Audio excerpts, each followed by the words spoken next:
channel Kopi Robusta. Pada umumnya petani kopi hanya tergiur dengan keadaan buah yang sangat lebat.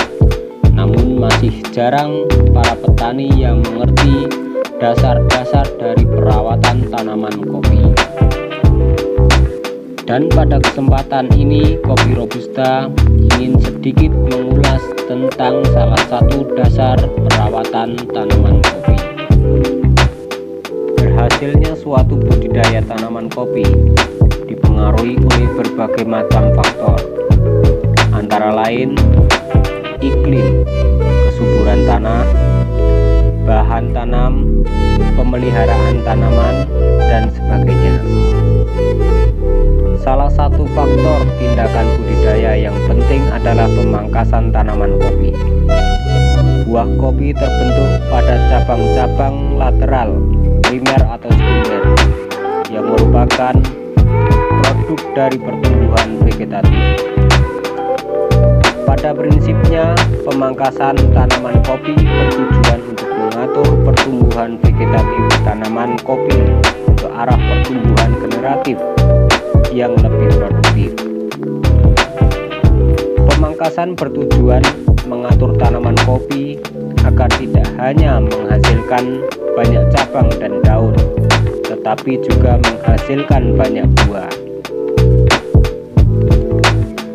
Dalam budidaya tanaman kopi, pemangkasan merupakan tindakan yang tidak boleh diabaikan dan tidak semudah seperti apa yang diperkirakan kebanyakan orang. Sebab kesalahan dalam melakukan pemangkasan merupakan salah satu sebab menurunnya produksi. Oleh sebab itu, sebelum melakukan pemangkasan, haruslah diketahui sifat pertumbuhan tanaman kopi, sehingga dapat menentukan pelaksanaan serta cara pemangkasan yang tepat. Kopi yang tumbuh terlanjur tinggi ataupun terlalu panjang menyebabkan nutrisi yang diserap akar pohon dari tanah disebarkan ke seluruh ranting pohon, sehingga penyerapan nutrisi ke cabang produksi untuk memperbanyak produksi buah kopi tidak bisa maksimal.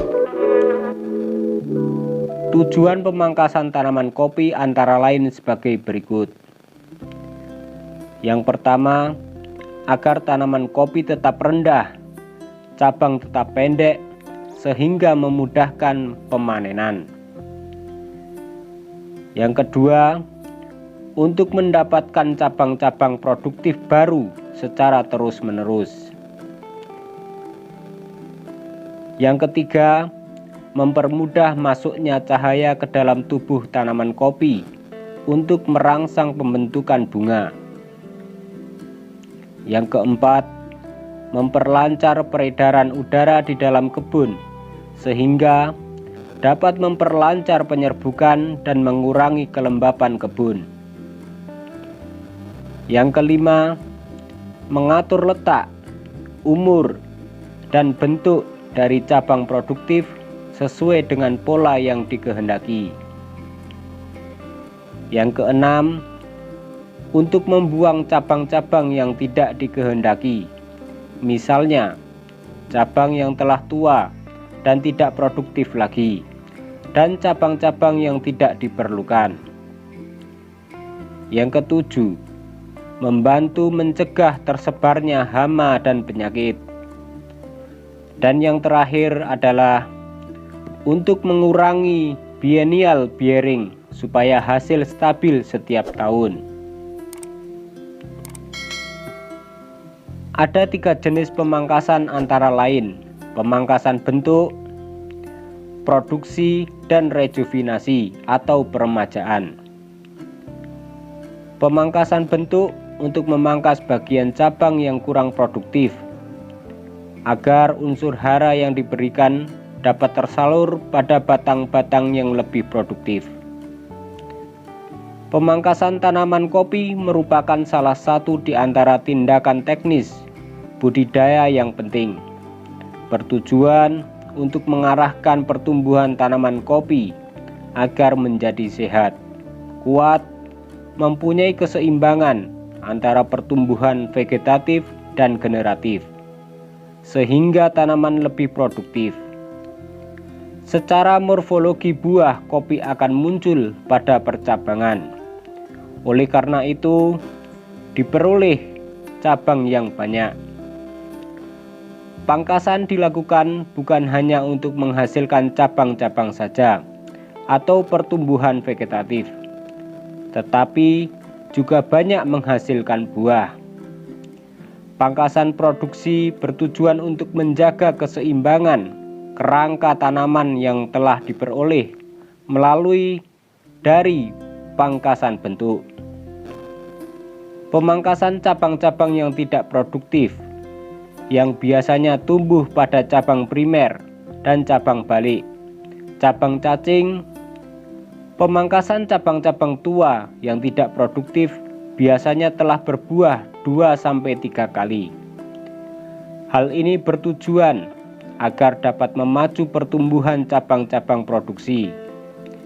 Apabila tidak ada cabang-cabang reproduksi, cabang tersebut harus dipotong juga agar zat hara dapat dimanfaatkan untuk pertumbuhan cabang lain yang lebih produktif. Pemangkasan juga dilakukan terhadap cabang yang terserang hama. Hal ini agar tidak menjadi sumber inang. Pemangkasan rejuvenasi atau peremajaan bertujuan untuk memperoleh batang muda. Untuk sistem berbatang ganda, pangkasan produksi adalah juga merupakan pangkasan rejuvenasi. Pangkasan ini dilakukan apabila produksi rendah, tetapi keadaan pohon-pohon masih cukup baik. Untuk lokasi kebun yang banyak diperoleh tanaman yang mati lebih dari 50%, sebaiknya dilakukan penanaman ulang. Pemangkasan ini dilakukan terhadap batang pada tinggi kurang lebih 50 cm pada menjelang musim hujan. Apabila batang nampak halus, biasanya wiwilan sudah keluar. Kurang lebih 1 tahun sebelum dilakukan rejuvenasi, tanaman harus dipotong agar produksi tidak menurun secara drastis. Maka pemangkasan rejuvenasi hendaklah dilakukan pada akhir suatu tahun panen besar. Selain itu, untuk meningkatkan produksi kopi, dapat juga dilakukan pengairan dan pemupukan yang rutin dan tepat. Bahan-bahan organik dan sisa tanaman yang tidak digunakan dapat dikumpulkan pada lubang rorak sebagai sumber unsur hara yang bermanfaat bagi tanaman kopi di sekitarnya. Terima kasih, mudah-mudahan bermanfaat informasi ini. Sampai ketemu lagi pada video selanjutnya.